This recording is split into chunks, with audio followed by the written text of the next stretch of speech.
the first thing I'd say, having been in that position often myself, is that flexibility and understanding is required, particularly for, I think the baby is 3 months old, that's tiny.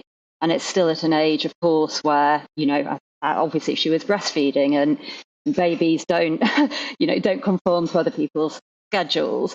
I think all of that said, my personal view is that mixing work and very small children is not always the best idea, either for the children or just for productivity and getting things done. And I think really what this speaks to is the need for structural wholesale reform, not only of our childcare system and investment into that system, but also actually our parental leave system, which as it is put a far too onerous burden on women. And actually also let's look at politics and how easy or otherwise it is for parents to be in politics, because one of the things we've seen throughout the pandemic is that the parent voice has not been represented, and when we hear things like this we begin to understand why that might be.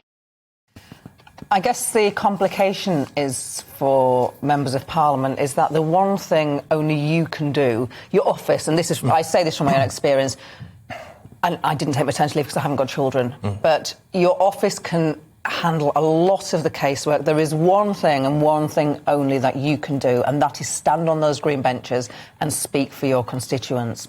So her point is, well, there's nobody who can speak up for my constituents if I don't do it. Therefore, and the only way I can do it, or I'm willing to do it with my very small son, is to take him in there. It has prompted a review of the rules. Does that sound reasonable to you? Obviously, other MPs who have become mums, they have opted to take maternity leave. And I'm sure some of them feel like, well, I wasn't not doing my job for my constituents, I just had to do it. And that's what complicates this, I suppose, isn't it? The unique nature of that job.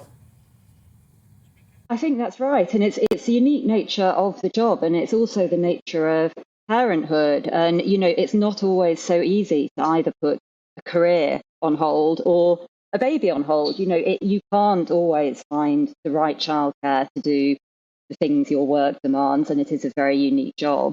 And equally, you might not want to, because you might legitimately take the view that in the first 3 months, actually, you want that child with you. And that is a legitimate view for any parent to take.